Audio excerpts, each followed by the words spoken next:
Hi, Jimmy Apple here. Please be advised, we do not endorse activities described in today's interview.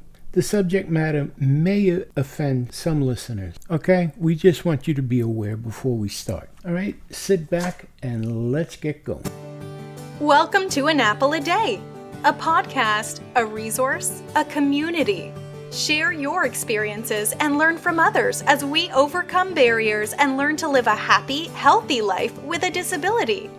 Welcome to the community. Here's your host, Jimmy Apple. Hello, my friends, and welcome to another episode of An Apple a Day. I'm your host, Jimmy Apple. Today we're bringing you another episode of The Vegan Possibility with our host, Erin Fernandez. But before we start, I want to ask you, how you feeling, my friends? You feeling good? You feeling strong? You feeling better than you did yesterday? Excellent. You can't ask for better than that. Hey, we have a good one for you today. Erin's going to be talking to an undercover journalist. That's right. I feel like this is an episode of Get Smart or something like that. I'm expecting Tom Cruise. But nah.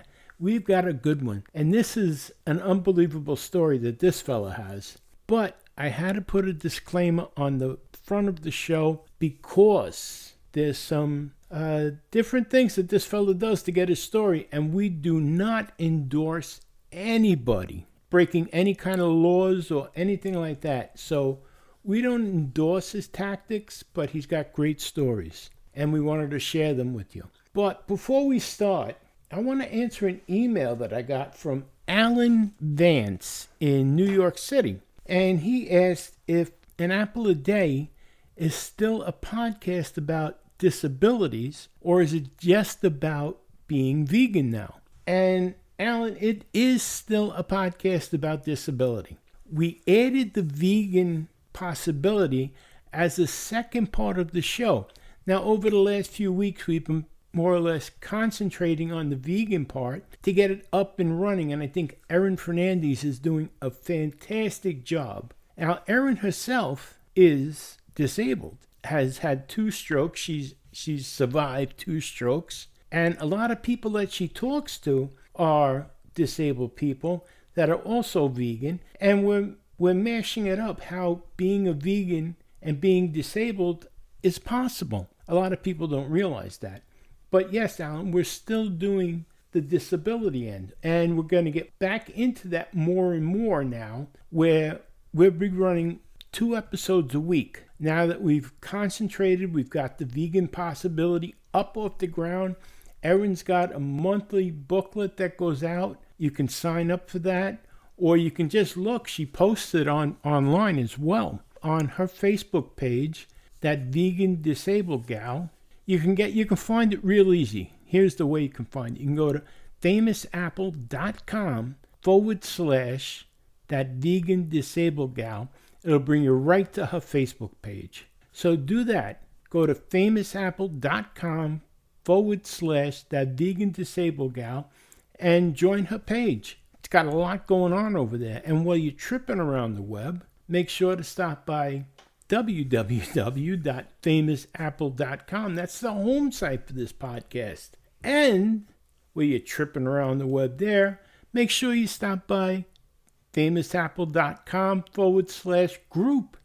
And that'll bring you to our group, Living with a Disability. You've got plenty of places to go on the web now, just with this podcast alone. You don't have to go anywhere else on the web. Anything you got to find on the web, you can find at one of those 3 sites. I don't want to hold this up any longer. I want you to meet this undercover reporter.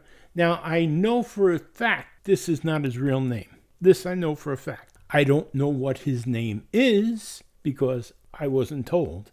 The name that he's going by, his name is Dirk.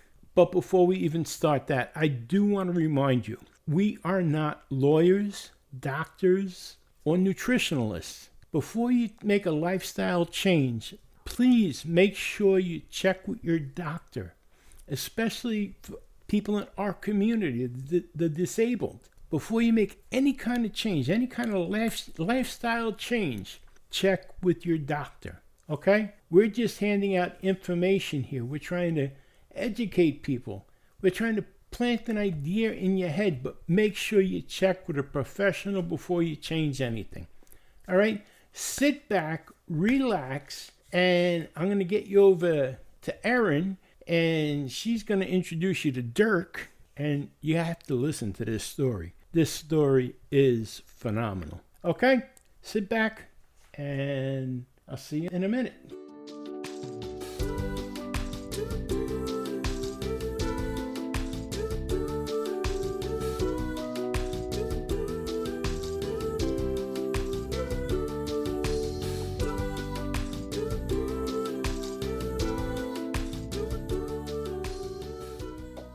We're here with Erin Fernandez, my co-host, or I'm her co-host, I guess.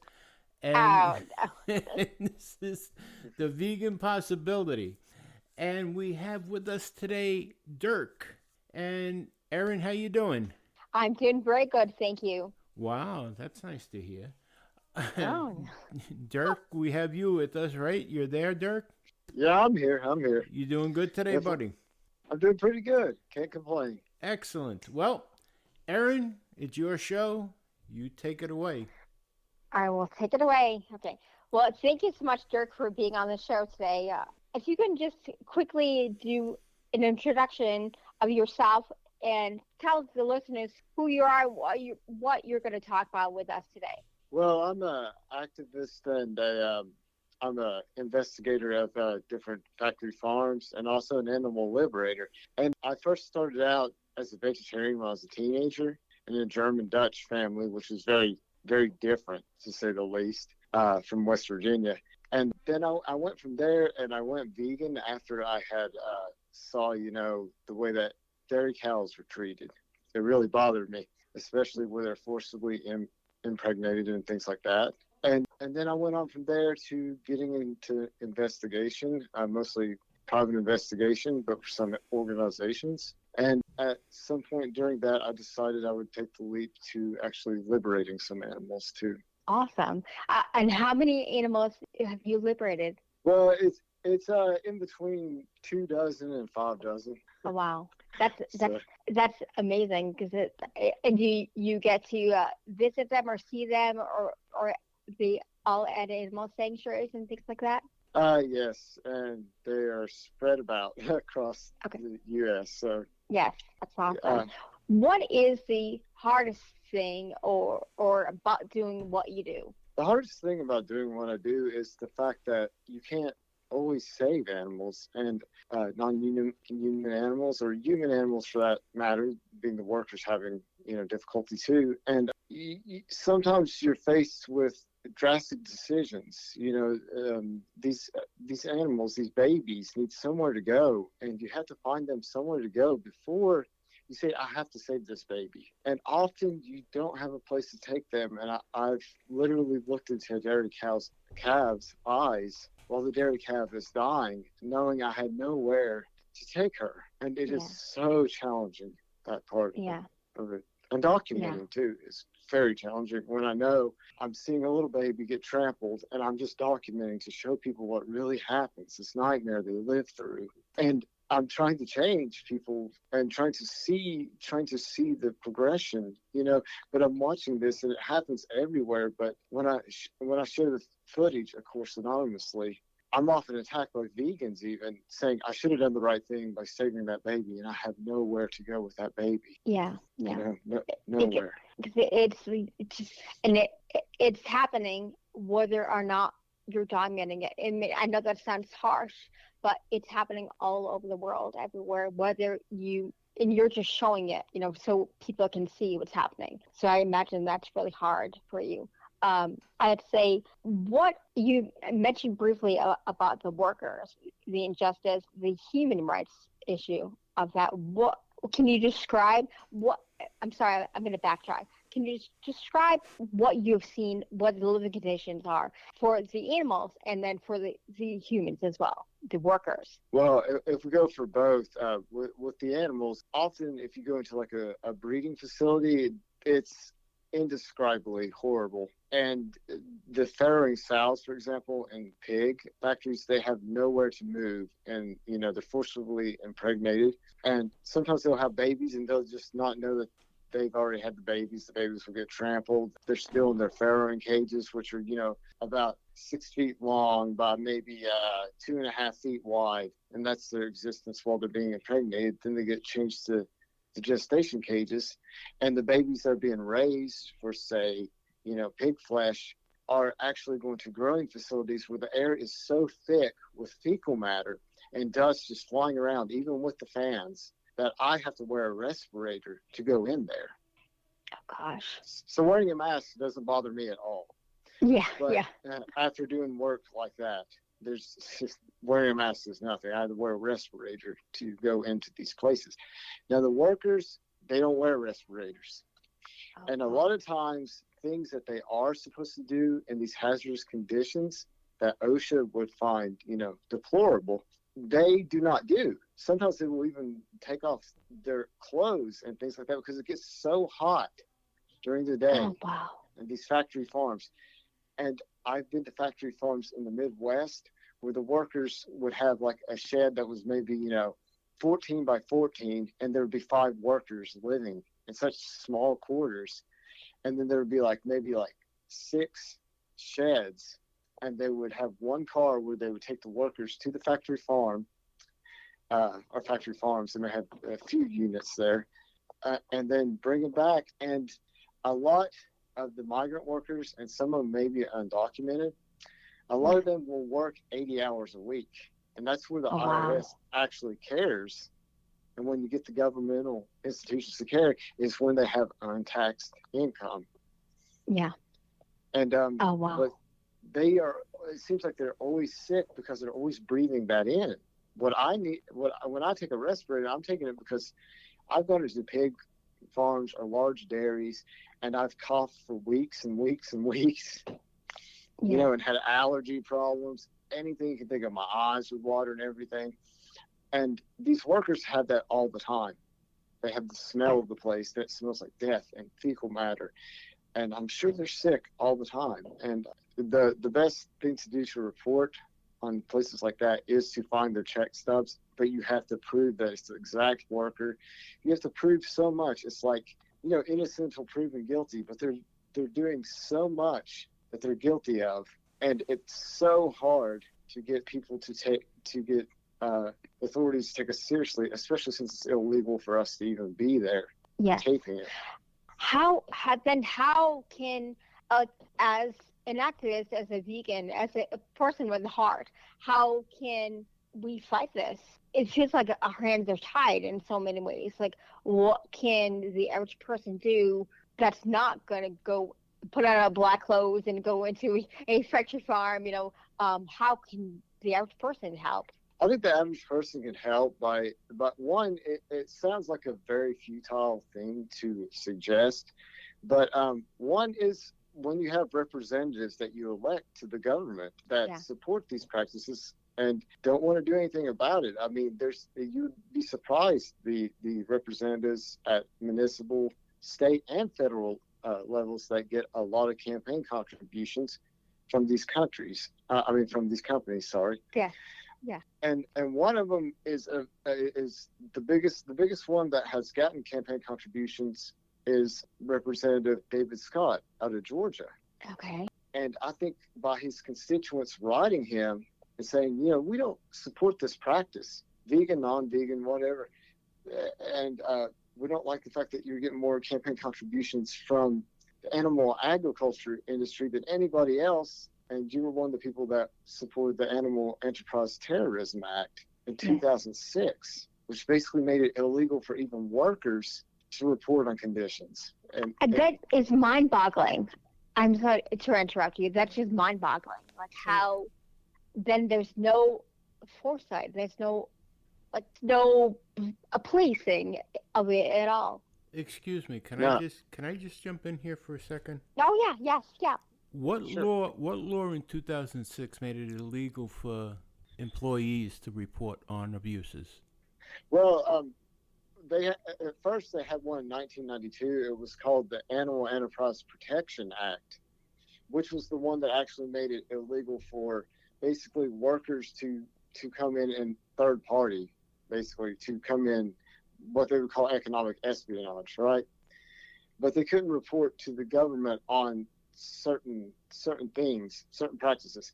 If say another worker had his arm chopped off, of course they could report that, but they weren't allowed to actually film the conditions. What the Animal Enterprise Terrorism Act did in 2006 was it said that anything that cost animal agriculture a loss of profits or property or made someone feel threatened, no matter what that cause was or why it was actually an act of domestic terrorism. But there's also a law on the books that protects the whistleblower. In a way, you have protection for a whistleblower, but in animal agriculture, not in a way. There's a law on the books that protects the whistleblower, and there's also a part of the government called the FSIS that inspects these factory farms, and they go out and they do the best they can with the limited amount of personnel and funding that they have. They depend on people like you to make the reports to their office, and they get no reports. And I'm sorry, I'm just listening, and I'm not trying to be argumentative with you. I'm just listening, and you're saying that there's no way you can go, and you're stealing animals and setting them free and stuff like that, and that's cool. I understand what you're saying, but you do know you are stealing. There's the right way and the wrong way to do that. Yeah, that's what he said. He never denied that. That's what we've always talked about. Right. I'm just saying there's a right way and a wrong way to go about it. And I think there's a much more powerful way you can do this than to stand outside. And I'm just saying that there's a right way that you could do this and be a lot more powerful than being just a handful of people standing outside and making a lot of noise. There's a much stronger way you can make your presence known and make a much bigger difference than to. But how can we do that if the lobbyists are all in the dairy lobbyists, the animal agriculture, and all being funded by campaign things like that? Because you're saying getting donations. You're saying that you're saying, well, you're admitting defeat before even trying. That's the whole thing. And I've been listening. No,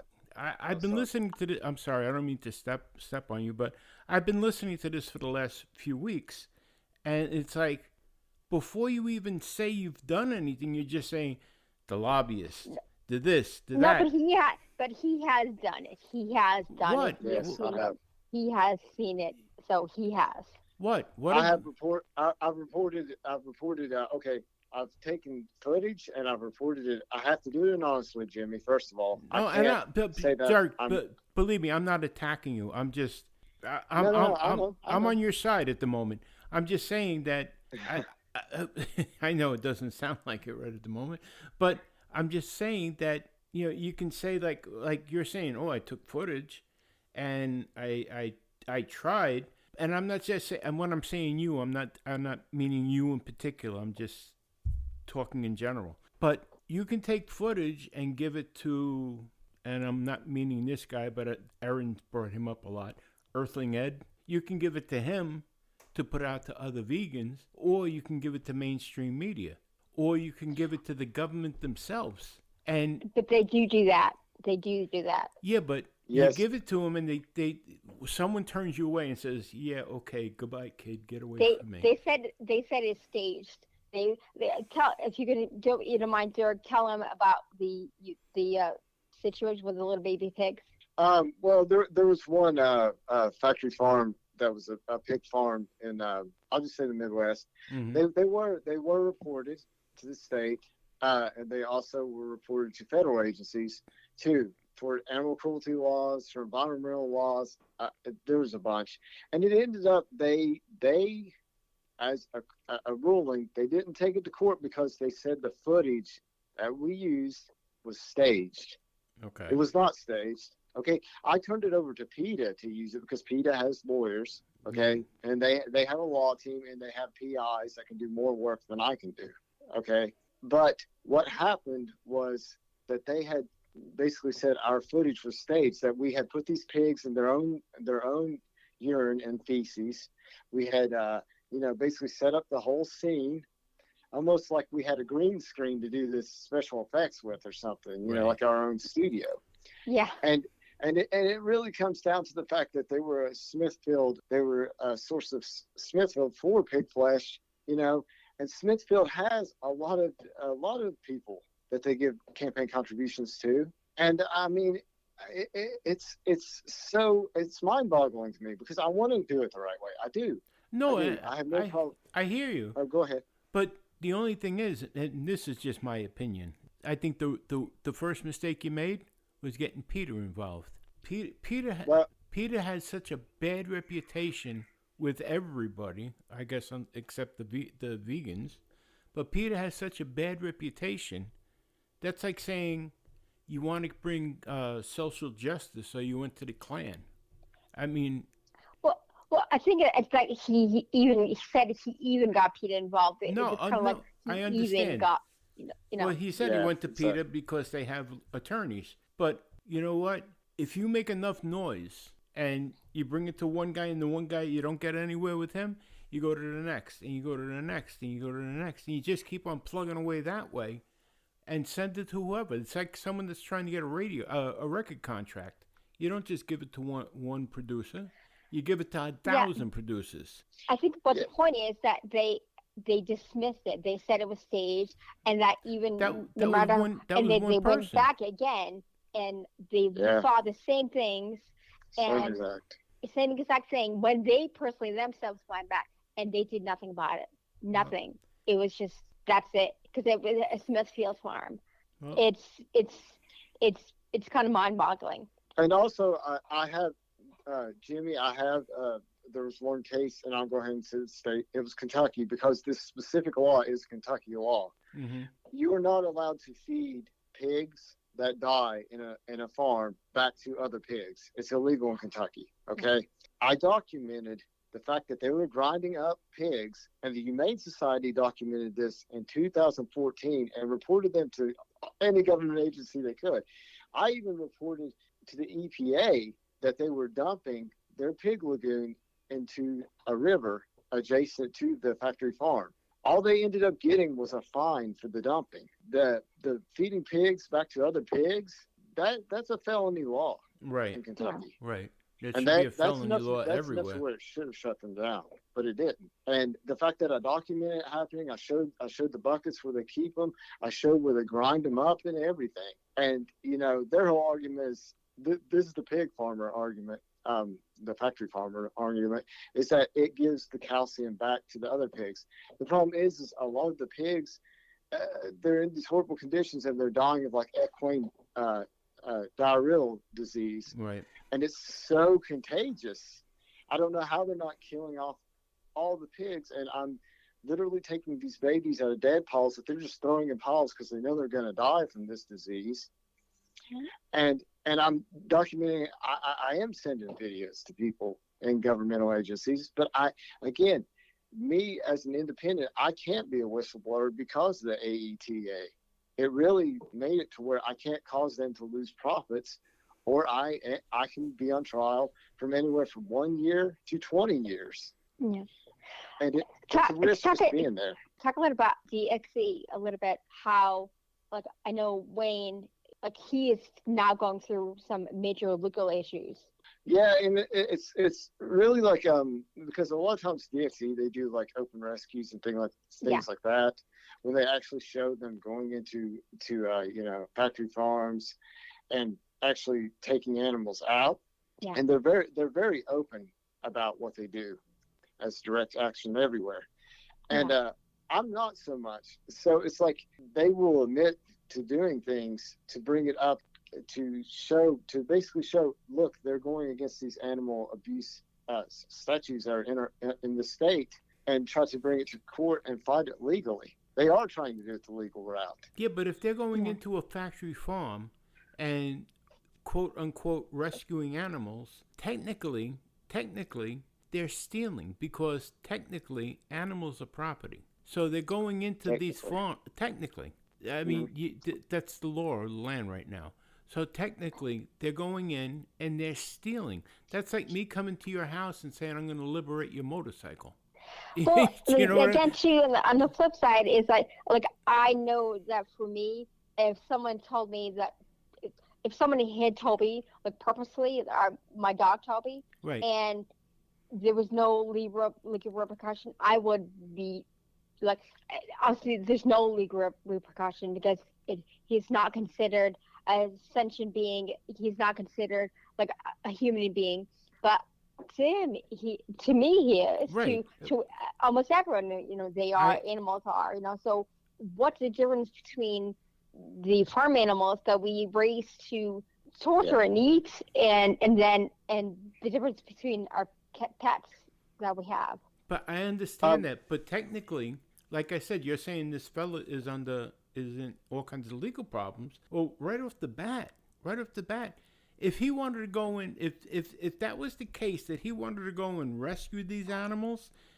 and he sounds like an intelligent person. He sounds like a warm-hearted person that he wants to rescue these animals. Why not get the groups behind him and say, well, look, these animals have to be rescued. Let me get the money and buy them from him. No, you never buy animals because you never. So you just go.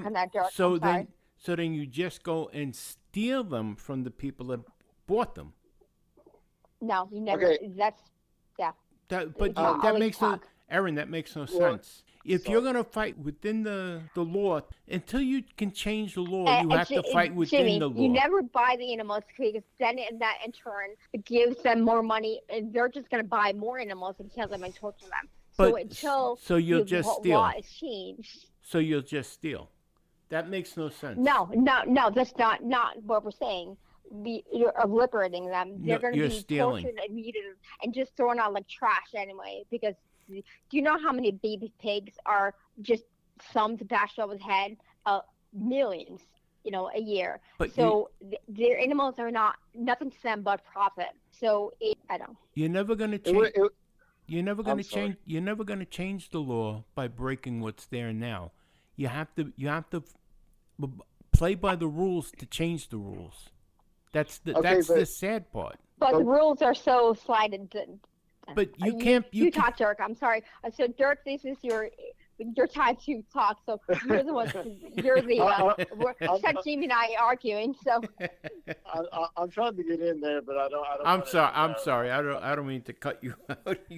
No, it's okay. Well, the problem I have with you're right. In our law system, animals, domesticated animals and factory farms are considered property. Yes, within our laws, but at one point, humans were considered property too. This is like telling people that we're in the Underground Railroad and they would go to the South that, hey, we have federal laws that say that you can't bring slaves to the North or we have to take them back. He said, well, that's different because that's humans. Justice is justice no matter whether an institution right now acknowledges it or doesn't. To me, slavery was wrong no matter what. Yeah. And it took us going through a civil war before that really changed. And there were federal laws in the books that said Harriet Tubman, was basically a terrorist too. Yeah. I mean, in a way, especially to Confederate and slave states. And to me, saying that you own a sentient being is like saying that you own their existence. It's saying that you own their feelings, their consciousness. Dirk, you can't compare animals to humans. That I'm sorry. You're trying to impose human feelings on animals. All right? I understand what you're doing. I do it because I have 2 dogs and a cat at home here. And I do that every day. I say hello to my dogs every morning. I talk to them. I say goodnight to my dogs. I say goodbye to them. I tell them where I'm going when I leave the house. I mean, I do it every day myself. But you can't. Who says you can't? Who says you can't? Yeah, I'm saying I do it. I'm not saying I can't.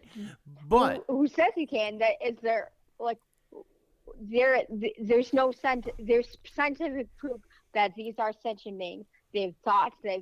Just because they're not as intelligent as us, should we like there's plenty of people or individuals who are not as intelligent as even I am. Should I kill them? Should they be slaughtered? Like should the mentally challenged be just dumped in a bin because they're not as smart? Does might make right? Well, I don't. I think I don't know. I, But I'm sorry, but I think one of our problems is that we do see things from a human supremacy point of view. Everything's human centric, but we rely off of all these bio systems that we can't live without, and that's undeniable fact. And the fact that they are sentient, that is scientifically proven. And I mean, it's just like you talked about your dogs, right? Like my doggo. When she wants to go to her Glammies, which is my mom's house, mm-hmm. I say, "Hey, we're going to go to Glammies." She gets excited. She loves it. She's all about going to Glammies. Do I own her excitement, her consciousness? When somebody is saying a sentient being is actually a piece of property, they are literally saying they own their life and their consciousness. Not just they're just saying they're mechanized protein machines, basically. They're not living, that they're inanimate almost. So, do you believe you don't own your dog? Oh no, my dog is my companion. But She's my companion. I rescued her from an animal abuser. But do you believe you don't own your dog? No, she is my companion. So just like I don't own my girlfriend, or if I had a wife, or something like that. I didn't say your wife or your girlfriend. Do you believe you don't own your dog? No, I believe she is my companion no matter what the laws say. Okay, so that means that you're not responsible to feed your dog. You're not responsible for the vet care. You're not responsible for anything. That's just your companion. I'm just asking because I own my dogs. And by me owning my dogs, I'm responsible for their vet care. I'm responsible for feeding them. I'm responsible for making sure that they have a good warm place to sleep during the winter and a nice cool place to sleep during the summer, and that they're well taken care of and they're protected. That's my job. I own my dogs, and I make sure. Okay, but Huh? I'm sorry. Go ahead. But yes, I own my. If that would be the case, then when I was taking care of my Oma for the last 8 months of her life when she was dying, I took care of all those needs for her. His grandmother. Oh, my grandmother. I'm sorry, Oma. Sorry. It's German. Yeah. But for the last 8 months of her life, I took care of her. I fed her, made sure she had meals, made sure there was groceries and everything. To say the same thing. No, it's not. I own my grandmother. It's not the same thing, because if you didn't take care of your grandmother could afford to have someone take care of her. Your dog, if you didn't take care of your dog, what's your dog gonna do? Your dog's gonna go out in the yard or go out in the woods and probably die. But if a person, my grandmother would have. Not necessarily, because did she work during her life? Did she have Social Security Social Security? Did she have an income coming in? Your dog doesn't have an income coming in. The same as cows, pigs, chickens. People buy them and they take care of them. I think we're getting a little off topic here. Not really. But, because you take these animals, I just want to make a point, and because you guys, you sometimes the vegans, they make it sound like you go out, you buy a truck full of animals, you take them back to your farm, you chop their heads off, and you make meat, you run them out, and that's the end of it. No, but that's what really happens sometimes. That's a minority, but this happens all over the world, and we're just trying to open people's eyes and let them see, because that's what we're all about, education and compassion, because it's like people don't know this is happening. If people saw what was happening, if this was happening in the front yard, they would not want it to be happening. It's insane, and no one knows about it. Or people look the other way, or turn away, or just like, oh, I don't want to watch that. It's too sad, too graphic. They don't watch it. They don't want to know. But see, the whole thing isn't like what Dirk is saying. He took videos He sent it to this guy. Sent it. If this was the case, and this is me, if it was me that was doing, this is what I would do. I would take these videos, and if it's as graphic, and now I've looked at a couple of the videos that Erin sent me from people, and some of them they're troubling. If I was the one taking these videos, I wouldn't be sending them to fellow vegans. I'd be putting them into. No, he puts them out. They are put out there. I wouldn't put them. I wouldn't even put them to the government. I'd be putting them to mainstream media. I would push it to everybody that I could push it to. The same thing we do with the podcast.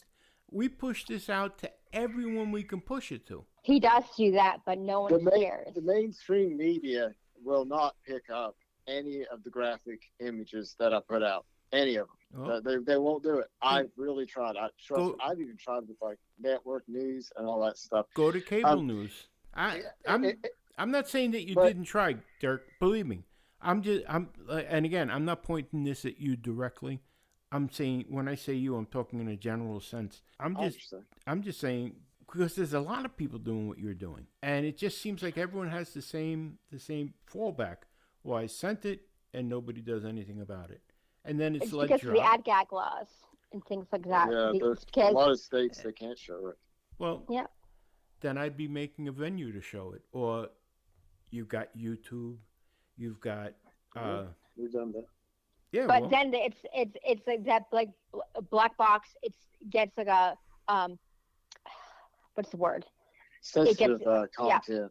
Yeah. Warning. You can't see it. They block it out. Like even on Facebook, when you share you share a video. Facebook, you can't even sneeze on Facebook anymore. Yeah, that's true. They block it out. I agree with you on that one. Yeah. But see, we also, I funnel it through different activists, and the activists sometimes I funnel my footage through. They actually do have quite a large audience of even non-vegans that want to criticize it. And there were some that went on TikTok. You know, I'm not a TikTok fan. I really don't like the short videos and all that. But when you follow somebody, you can see the linked video. And I know of some of our videos that have over 1 million views, Jimmy. I don't know how much more I can do than have the general population see that through the multiple, social medias we have. And when I do try with the news, like Erin said, there's so many states now that have ad gags that don't allow them to do that. And or it's considered too graphic for TV. They really want to shut this down, and that was why the AETA was supported so overwhelmingly with the representatives and everything, is because the industries are making so much money, including the pharmaceutical industries, off of animal agriculture. They don't want anybody to see the most graphic stuff. And I'm there crying while I'm taking this footage, knowing that I'm going to get it out there somehow. And if it changes people, it changes people. We have to change the hearts and minds of people to get them to care about this before the government will change. Yeah. And I know you don't like the analogy to people, but changing the hearts and minds of people who were kind of okay with the institution of slavery, but then once you said, look at what they're actually doing, and people wised up, whether it was just reading a book by abolitionists, or it was seeing that no matter the color of your skin or the race you are, everyone's equal. Nobody had to love Japanese people to know that the Japanese internment was wrong. Just like nobody has to love a pig to know that the hell and nightmare that they lived through is wrong. We have to go. I find it a little bit distasteful to compare slavery to farm animals. That's just me. Some people say it's a holocaust for the animals. Some people it's compared to slavery. Injustice is injustice. And yes, it's at a different level, but what's wrong is wrong. Yeah, and really, honestly, I'm using it as an analogy. No, I understand. I understand. I'm not saying that you're doing it I'm not saying that you're doing it intentionally or anything like that. But I don't know. You're talking about a food chain type of thing here, and I think that the slaughterhouses have to be cleaned up. I do. And first of all, I hate the word slaughterhouse. I despise that word. I think that has to be cleaned up. I agree with you there. I think that the animal cruelty thing that was brought in 1973, that there has to be they brought in that law. I can't think of the name of the law right now. I was just saying it to Erin before we started. I started doing some research into that. Erin's opened my eyes to a lot of different things since we started doing the vegan podcast. And I've been doing some research as the weeks go on. And there was a law came in 1973 about making the whole process a little bit more humane. And this office that came into effect, this FSIS, is supposed to make sure that those practices are used. And they're finding out that, a lot of the slaughterhouses weren't using them, or they were sidestepping them, and they've been on them since 1973. It was updated again in 1978, I believe, and again in the 80s. But people aren't making the reports, so it's left up to this unit, this agency that's understaffed basically, and depends on people making these reports. And then you're telling me that it's against the law somehow that for people to make the reports. I say that for independent people to make the reports, yes, it is. And I'm talking about factory farms before they go to the slaughterhouses. So the slaughterhouses are usually a completely different unit. Like you have JBS in Louisville, Kentucky, that gets a lot of the pigs that they slaughter from surrounding states. And, they are under different regulations too.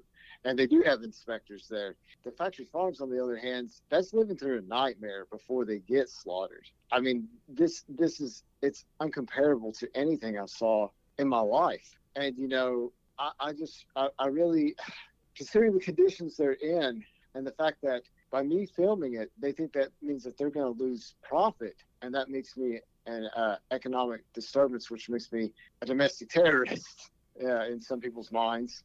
That, see if you eat them, you're seeing how they're produced, and that's more truth than you're ever going to see, really. And it's the conditions that they live in, whether it's pigs that live for 6 to 9 months. They're still babies 6 to 9 months, and they're missing their ears. They're getting trampled. There's all kinds of brutality that goes on. When I went into this, I didn't even know about hell or anything, and I found it. I found that the way that they're living was like hell. How did you get into these places? They're very porous, most of them. They have like openings and everything. When you go to the bigger places, they're like one end will be open-sided in a lot of places, and things like that. Sometimes, I would go through a window or something like that. But a lot of places do not have high-tech security. There has been a few I've been to that are high-tech and are locked down, but a lot of them are, in the middle of nowhere. I mean, you turn a knob and you can go into these places. And again, I'm the one doing something wrong, like you said, trespassing, and I'm technically stealing babies. But the last time I went into a factory farm, I went into it just to liberate a little baby that was a piglet. And I jumped into a small window that I opened up. And I hurt myself pretty bad when I landed. I got up, ran exactly to where I knew the baby was, got the baby, and as I was getting the baby, the mother that's in a gestation cage where she can't even move, she kind of gave out a little bit of a snort, and the baby went up and touched noses with her. And when I picked him up, instead of squealing, which if you know anything about baby pigs, they all squeal when you pick them up. This baby did not squeal, and it was almost like the mother knew that these black-clad people were different than the people that had been there before, that had kicked her and probed her and made her stay, and that put her in these conditions. And I know I'm not trying to anthropomorphize, but when that happened, I felt like all this video I had been taking had been worth it just to be able to save one baby that I know is not going to have his head smashed up against the wall. It's not going to have his body parts ripped apart. It's not going to be trampled like on some of the videos that I distributed. I knew at that point that animals being property, and everything came to fruition And this is years into it, that all the work I had done.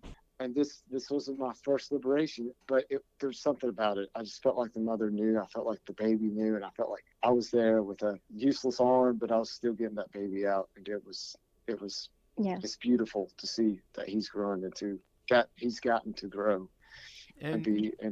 Oh, sorry. No, go ahead. Go ahead. He's gotten to be still. He's empathetic. He loves playing with his mates, and I mean, just a wonderful being. Now, where do you keep these? Do you keep them yourself, or do you send them somewhere, or? No, you always sanctuary, and there's so few, and the funding is so low for them. And I beg anybody listening to this that supports animal liberation or any of that, please support your sanctuaries, no matter where you're at. If you can, please support your sanctuaries. They have every farm animal, cats, dogs. There are great, compassionate people in this world, and that will do anything for the animals. But without sanctuaries, you can't save any animals that are in these horrible places. Yes. Now, Yes. Totally. just out of curiosity, the people that you bring these animals to, did they ask you where you got them, or they just take them? Well, I'm not. Yeah. I'm just curious. Well, it's not that they don't know, but they don't need to know details because they are the important ones, and the animals are the important ones. I'm the one that is doing. I always ask permission first, but I don't want them implicated in anything that I do. Right. So I try to keep my anonymity and try to keep the babies safe. They're not concerned, and it's my responsibility to keep them safe as well when I bring a baby to somebody. Amazing. It's amazing. Tell me a little bit about, like, have you ever brought a baby to a place that you thought was not right or not good or not a good fit? Honestly, no, because I've spoken to the people, and Okay. if I ever find a place that I think is like shady or they're just trying to get some baby pigs so they can breed baby pigs, or some turkeys to have the Thanksgiving. I hate saying that. There's Thanksgiving Turkey Fest or something like that. Yeah. I would definitely not associate with them. No, I know all the people. I mean, they're good-hearted people, just like people that save cats and dogs. And we really, without refuge, liberation means nothing because we have nowhere to go. I'm just a poor Appalachian guy. I'm just a normal guy. I don't have a farm. Yeah. Yeah. And they're the ones that do the work, taking care. And to me, they're like saints to me. Yeah. They just really are the true heroes, not the people like me. Well, you're definitely a little bit of hero. I'm sure that Piglet would beg to differ. That you say so. But tell us a little bit. I mean, I know you telling me a little bit about the piglets that could walk on the ground when they were finally on floor or on grass. Well, because when they're in gestation, all they have is basically grates to walk on. Yeah. And in the factory farms, a lot they have grates. They never see grass. Even when they're taken to, that's the only time they see grass is when they're on a truck to go to a growing facility. Yeah. From the breeding facility. So when they get on solid ground, often it's like they can't really balance because they're used to like a grate being there, like right on, especially pigs. And they're used to a grate being right on their hooves, and they're used to that type of stability. They're not used to like a carpet or just flat earth or even grass. And that's where a pig naturally would be. They have a snout for, rooting up the soil and getting to tubers and things like that. They aren't designed to be on grates. And yes, they have trouble for 2 or 3 hours. But when I get to see them and they get to know me, at first, they are timid. Even the boy that didn't squeal, he was still timid. He was like, I don't know about these people. They're like those people. But then after 3 or 4 hours, he learns, hey, this weird creature, my dog, this weird creature likes me and is playing with me. They're playing with me. They're trying to get me to eat, and I like these people. They seem to be all right. It doesn't take them as long as what people would think. It's not like piglets, especially. I'm not talking about full-grown sows that have been, been raped for 4 to 6 years to produce piglets, or like a Holstein that is like a 3-year-old Holstein that's about to get slaughtered after she's spent from having so many babies. Yeah. You know, the calves and piglets, usually they're pretty quick to adapt. Yeah. I think what the problem is, not the problem, but the situation is we're trying to get people to acknowledge or even look at animals as not being an option, a food option. Like, I no longer see animals as a food option, as a food source. You know, and it's only been granted almost 4 years. So, but that's not an option for me. I would never think to eat my dog, or I would never think to eat anything running around. There's chickens down the street for me, but I would never think to eat that. That is no longer a food option. I think that trying to get people to understand, and because there's nothing ethical or logical about factory farming or about the consumption of animals. That's true. I mean, it's just really it's such a different thought process, because I have been vegan for so long, and anti-species too, for so long, that it's like now it doesn't even register now. Like when I smell somebody like cooking an animal flesh or body part, I'm like, ugh. It doesn't even register as food. It registers as something bad. Yeah. It's just death, basically. And I think if people, got the chance to get away from it for a while, or had to for some reason, they would recognize it's so much different. And once you have that mindset that animals aren't food, I don't think you can go back. Honestly. Yes. Yeah. I don't think if you're purely ethical vegan or an ethical anti-species that you will go back to that. And that's not talking about like crazy situations, like, yes, if you're like deserted on an island, or if you're like stuck on a mountaintop and things like that, yes, you have to do what you have to do. That's survival. But we're talking about like the everyday person, the everyday. And not to say I wasn't always vegan. For like, I've just been vegan the past 4 years, and I'm learning. I'm learning, So, and not to say that all people who consume animal products are bad, or trying to make people think about what they're doing, and think about and acknowledge maybe there is another way. Maybe consider trying to go vegetarian for a month, or eventually maybe vegan. Just think about it, because it's like the world, we are killing the world, we are killing all these animals, we are killing ourselves. And it's the number one proven thing that you can do as a person to combat global warming. And it's just an all-around positive. There's nothing negative to it. Yeah, really, to be honest with you, I don't think this is like a wedge issue or an occult fad. I think it's more like the issue of the century, honestly, or maybe even modern civilization. Because, can we, as a species, as humans, can we drop human supremacy and stop exploiting non-humans and save ourselves while we're doing it, really? Because, it is a big contributor to habitat loss, global warming. 9/10 of the rainforest gets cut down to feed animals or for grazing animals. There's even issues with world hunger, and I mean, 90% of soy is not going to our tofu. It's going to feed animals. 70% of the corn and grain is going to feed animals. It's not even, and then there's a big percent that goes to ethanol. To me, it is the defining issue of our modern civilization, and it's not just here in America.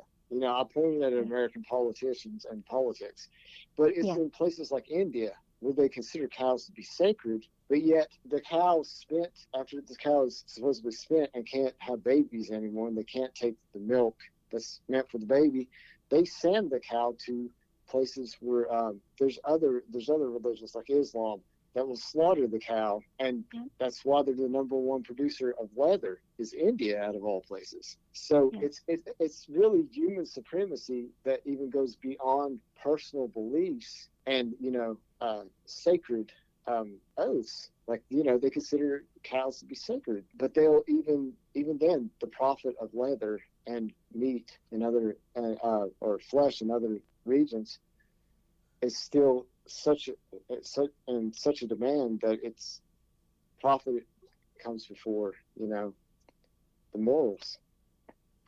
public comes for compassion. So. Yeah. And like I said, it's not always a case of compassion. It's just a case of justice. Yeah. Like I said, you don't have to love somebody, or you don't have to love cats. I'm not a big cat person. Yeah. I'm a dog person, but you don't have to love cats to know that it's wrong to take a cat and throw a cat over a fence or anything evil to a cat. You don't have to know. You don't have to love a cat to know that's wrong. It's just like you don't have to love cows, chickens, and turkeys to know that, their exploitation is wrong. They're forced into this existence. Yes. And yeah, I believe it's defining for us, all of us, not just vegans. Yeah. I truly think it's just like how would like the world to be, well, how we want our future to be. Like, I don't have any children, but my boyfriend does have a son. He's 20. What is it going to be like for their children? What's it going to be like for their future? Yeah, I think something like 70% of infectious diseases are actually from animals. And a lot of the flus, like the chicken flus and stuff like that, come from like bats to chickens, and it jumps over to humans. At first, when it first gets in the human population. With COVID, not so sure about, the origins of that one, but I'm going to let other people pan that one out. But the debate, the bat debate, But the problem is once COVID does get into factory farms, and I believe it has already gotten there, it has billions of opportunities in every factory farm every day to create a new variant. Yeah. So we've already got, up to Delta. When are we going to get to Omega? Yeah. Because because in factory farms there's such close proximity, and viruses have jumped from pigs to humans and chickens to humans for so many millennia because they've been domestically farmed around humans for so long, and there's antibiotic resistance like MRSA, and there's a type of staph now they're finding in factory farms that is antibiotic resistant. Yeah, it comes to our future as humans too, but generally, do we want factory farms to still exist in the future? Do we want animals, sentient beings, being treated the way they are in the future? This is our future as a human race. How do we want it to look? And you're right, it has a lot to do with future generations too. But I just think it's a now thing, what we can do now, but it is also a gradual thing. And but every time I've documented a factory farm, it's been like so in the second of what can I do to stop this from happening? What can I do for this little baby that gets stomped on? What can I do for the baby I watched get her head knocked up against, the wall, or pack, as they call it? What can I do for the mommy cow I nicknamed Brown Eyes that licked me and moaned for over a week because they took her calf, and every time I'd come by, she would want to lick on me. She was so cool, oxytocin for her calf, and she just wanted her calf there, and then she would stop moaning. But as soon as I would leave, she would start moaning, and after a while, it felt like she was just crying out for her baby that had been slaughtered so people could have the baby's milk. Yeah. Do we want that in the future? Yes. I know the whole world is not going to go vegan overnight. I always say that. But to just think about it. Think about what your choices are doing. Think about what your choices are causing. Like Dirk just said, you don't have to, like cows and chickens and pigs, to know that killing, how do you humanely kill something that doesn't want to die? And there are sentient beings, they do have intelligence, they do have feelings. It's just like killing your cat or dog. To some point, pigs are even smarter than dogs. It's how do you humanly kill something?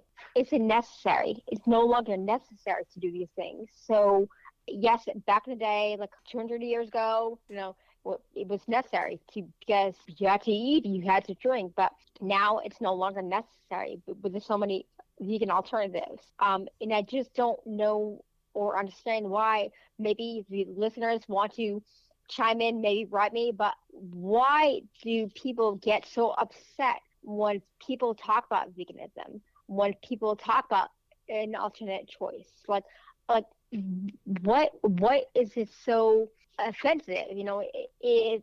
we're trying to share education and awareness because it's like this is happening and it's not made up. It's true. It's facts. Why do people turn away? Why do people not want to see it? I don't know. And That's the question.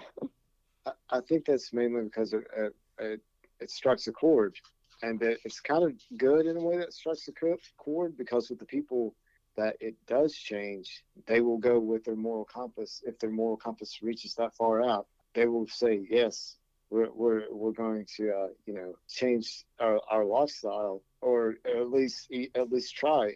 And I mean, in some ways, I think it bothers people because they feel like you may be trying to make them feel guilty over something that they've always done. Yeah. Their parents have done, and they've been socially conditioned to do. But I don't know. I think coming from the background I did come from, like I said, especially German, and my Oma, she was very particular about food. Everybody had to eat all the time. You had to eat 3 plates, and it's so ingrained in her, being from Germany, and being through a war, that food was so important that she had to make sure everyone ate what she ate and ate right, in her, what she would think of. And to me, it's just, animals aren't food. So yes. Well, it is a very personal thing. Like you said, you brought up it. It makes them feel bad. But granted, we find ourselves vegan. Not many people are born vegan.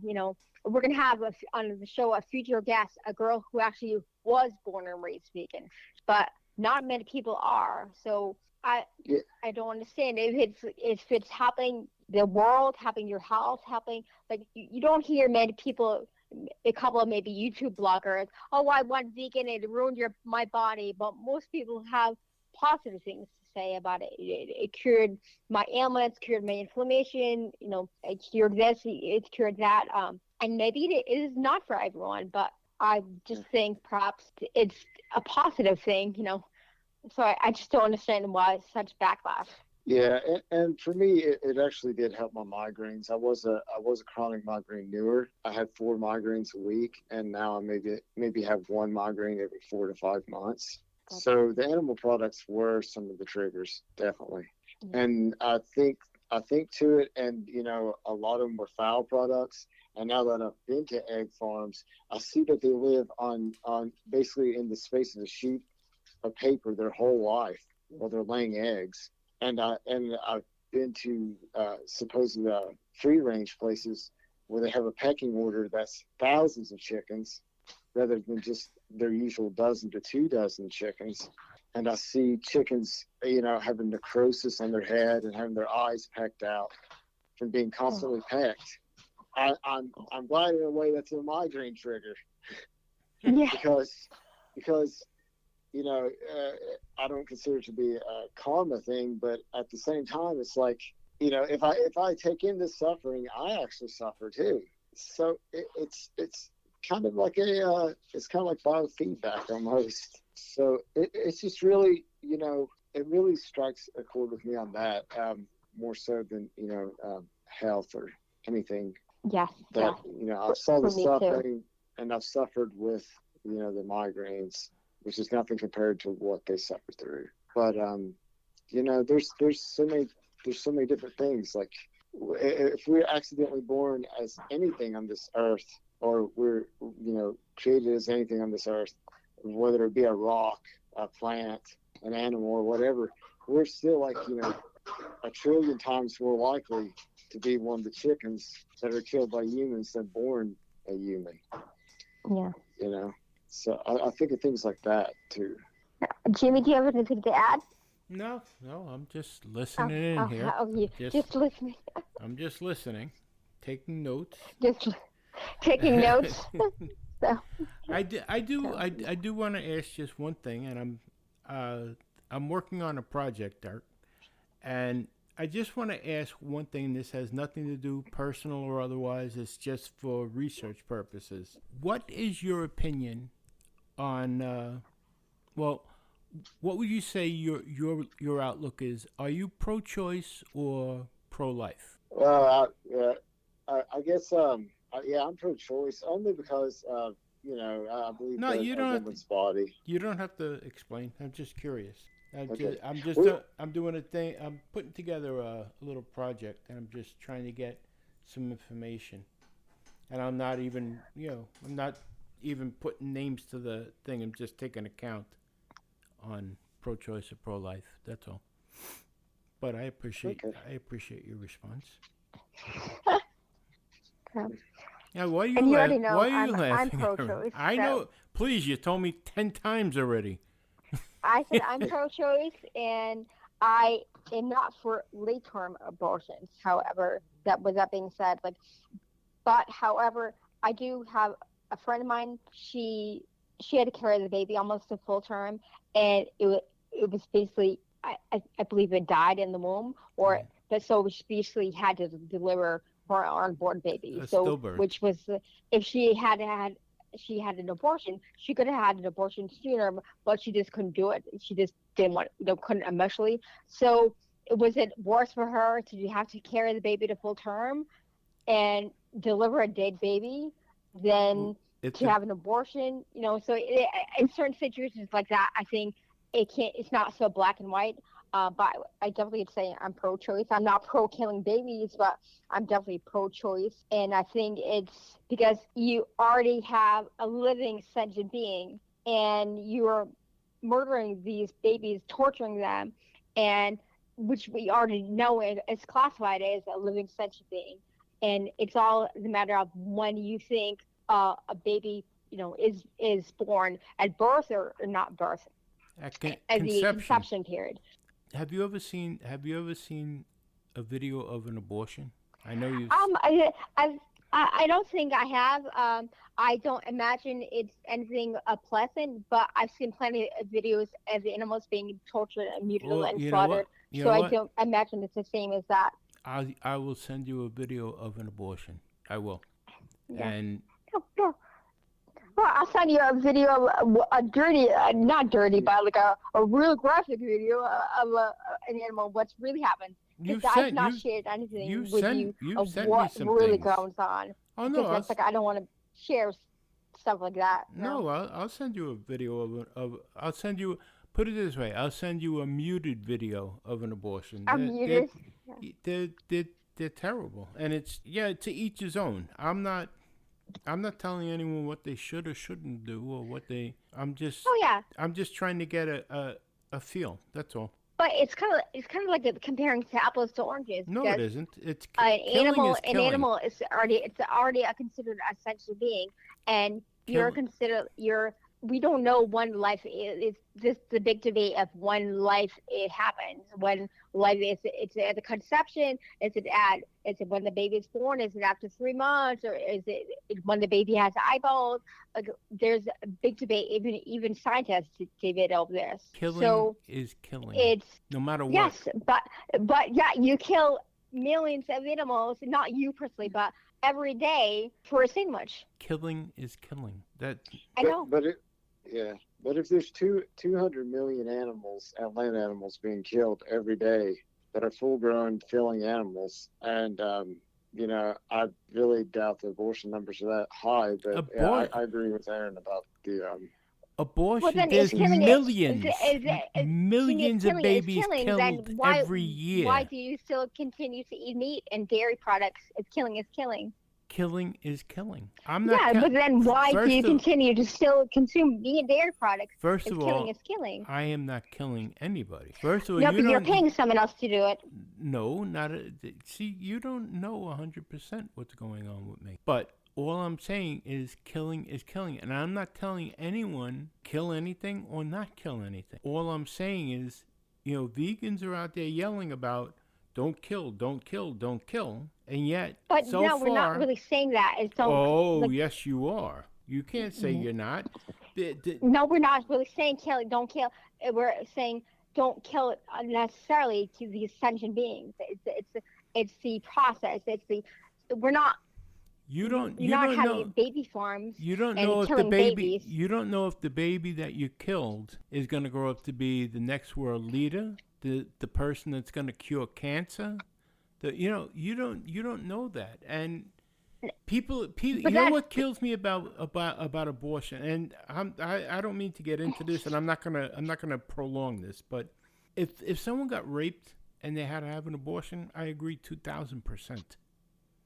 If the mother's life is in jeopardy, I agree 2,000%. But people that are going out there and they're having a good old time, and then whoops, I got pregnant, so now I got to abort the baby because I don't want to have a baby. That I disagree with. They're using it as birth control. That I disagree with. How do you know how many people do you know of that has happened to? That's always the argument people say. Yes, I agree. It's not to be used for birth control, but how many people realistically has that happened to? What? Like statistically, Use it for that used it for birth control? That used it just because they got knocked up? Yeah. How many do I know? Yeah. How long do you have to sit down? How many people that I know personally? How long do you have? We can sit down. I'll give you a list of names. I know. I'm not. I said it was not that you know personally, but that you know statistically. Like in general, it's not used for that. It's more often not used for individuals who are in a situation. You know. Yeah, I mean, I could tell you for sure that there's 95 animals that are going to lose their life because somebody eats animals every year. Yeah. I'm not. Like I said, I didn't want to get into that. I'm just trying to get numbers together, whether pro-life or pro-choice. I'm not looking to hang anybody for anything or anything like that. It's none of my business what you do. I'm just trying to put some numbers together. That's all I'm doing. Yeah. I'm not looking to say, oh, Erin's pro-choice and this one isn't, or that. I'm not. Yeah. Yeah, but I'm not. I'm pro-choice, but I'm not pro killing babies. I'm not. I'm pro. You have to have the choice. It's a woman's body. It's you have to have the cow does not have a choice when she's raped. So you have to have a choice. One more question. Yeah. Okay. Oh, go ahead, Dirk. Go ahead. Go ahead. No, go ahead. I was Right. just gonna say that a cow or pigs that are any of the animals in animal agriculture, their reproductive systems are being exploited constantly. I mean, if people are eating chicken ovulations by eating eggs, they're taking milk that is for babies after a cow's been raped to have that baby. And they call the rack a rape rack, the cattle crush. I've heard workers literally say rape rack. They're the ones that use the terminology. I think when it comes down to the exploitation of a female, anatomy and babies, animal agriculture takes it by a long shot. I mean, there's really, I don't know. I can't even compare it. Well, like I said, I wasn't looking to start an argument with you. I was just looking. I'm asking everybody. I ask everybody at this point. That's all. I wasn't looking to start a debate on it or anything like that. But Okay. But as long as I got another guy on the phone, when it comes to pro-choice, shouldn't the choice be the man's choice also? Well, no, I don't believe it should be. You don't? No. If it was if it was partly your child, you don't think it should be your choice also? Well, it's not my uterus. But if you were the other part, shouldn't you be involved in the choice? No, it's still not my uterus. Wow, you were like a feminist.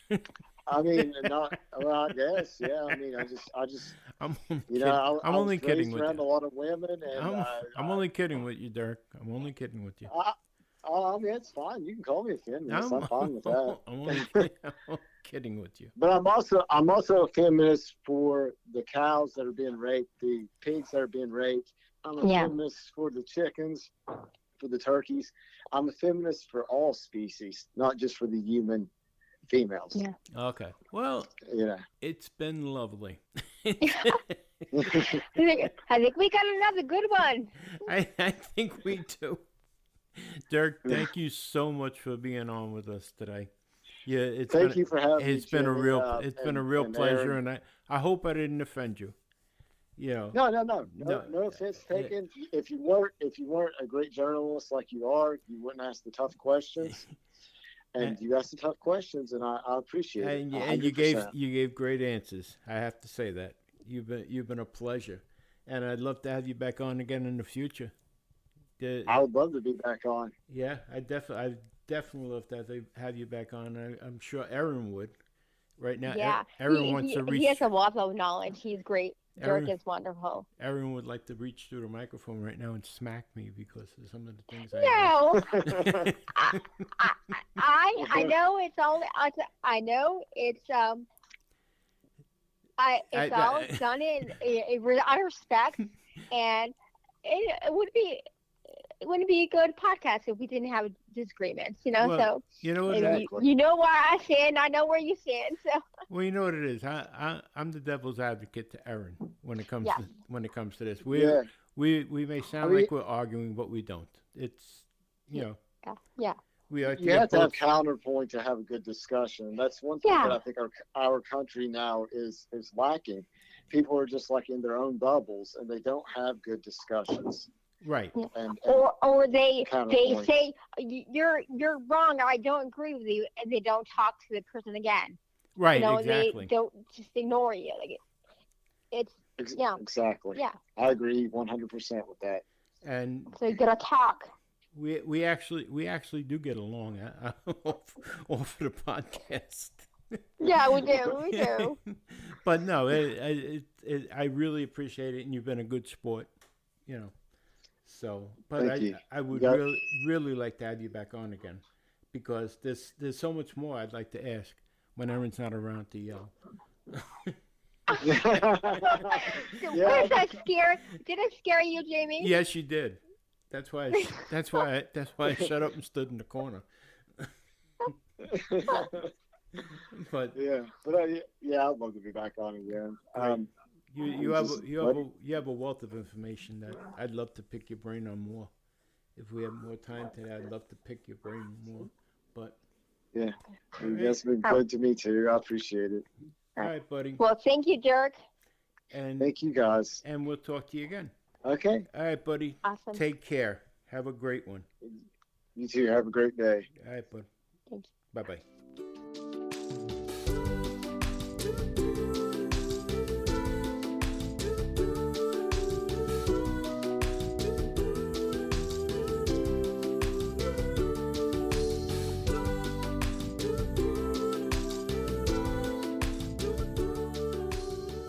One more time, I'd like to thank Dirk for joining us today, and I'd like to thank you for being here today, the listener. We really appreciate it, and I want to let you know, we have a good one for you next week. We have a young couple, and they're living the vegan life, and the boyfriend, Neil, he is a songwriter and a singer, and he's got some excellent music. We're going to highlight it here on the podcast next week. So make sure you join myself and Erin when we bring them to you. You're going to really enjoy it. Trust me, this guy's music is really, really good. Even if you're not a vegan, the music is really good.